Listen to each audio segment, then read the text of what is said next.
स्त्री को अपने अंदर से डर निकालना होगा, परंपरा की गुत्थियों से बाहर निकलना होगा, अपने आप को ऊपर उठाना होगा, अपने आप को डर से निकालना होगा, नफरत से निकालना होगा। जब ये लेवल घट जाते हैं और प्रेम और करुणा जग जाती है तो धर्म की रक्षा कर सकती है स्त्री, वरना वो हमेशा गिरी हुई चेतना के साथ हमेशा कभी मुक्ति पा ही नहीं सकती एक स्त्री। और स्त्रियों को समझना होगा कि स्त्री की चेतना आज संसार में सबसे ज़्यादा गिरी हुई है, क्योंकि अहम स्वभाव हो गया है, मैं और मेरा में फंस गई है।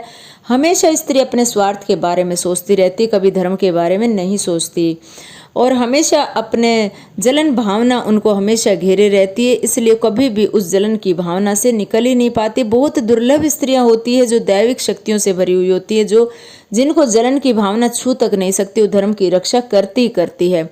और प्रकृति जब धर्म की रक्षा करती है तो भगवान नतमस्तक हो जाते हैं। जिस स्त्री की चेतना का स्तर ऊपर उठ जाता है, भगवान स्वयं उस स्त्री से शक्ति लेते हैं। जैसे भगवान कृष्ण श्री राधा रानी से शक्ति लेते थे, माता सीता से भगवान श्री राम लेते थे, अनसुईया माता से उनके जो पतिदेव ऋषि लेते थे। और इस तरह से जो हमारे देश की शक्तिशाली स्त्रियां रही है, उन्होंने ब्रह्मचर्य को फॉलो किया है, ब्रह्मचर्य में वो रही है, शक्ति भक्ति में रही है, सहनशीलता का स्तर बहुत ऊंचा था।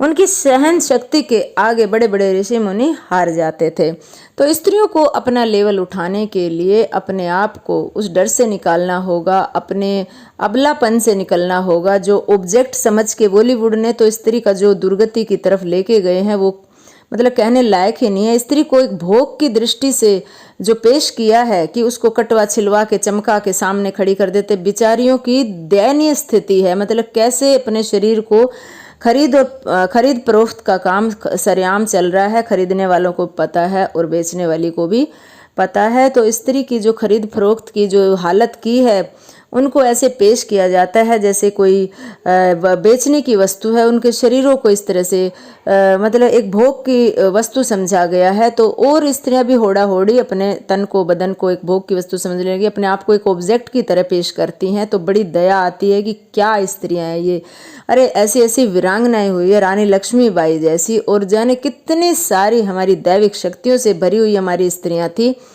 और इसलिए विवेकानंद ने कहा था कि मेरे देश की स्त्री सबसे ऊंची स्त्री है, क्योंकि वो शक्तिशाली है, वो दैविक शक्तियों से भरी हुई है। और स्त्रियों ने आज अपनी शक्तियों को पहचाना नहीं, आज गिरती जा रही और मुक्ति की तरफ जा ही नहीं पाती है। स्त्री ताउम्र गुजर जाती है और फिर से वही दुर्गति की तरफ, फिर से वही और इसलिए स्त्री को अबला कहा है।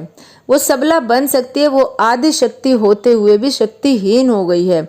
अगर स्त्री आदि शक्ति बनना चाहती है तो उसको अपने अंदर सहनशीलता और काफ़ी सारे गुण जगाने, दैविक गुणों को जगाना होगा, तभी वो धर्म की रक्षा कर सकती है, वरना स्त्री कभी भी मुक्ति नहीं पा सकती है। तो आज के लिए इतना ही। वीडियो अच्छी लगी तो लाइक कमेंट शेयर जरूर कीजिए।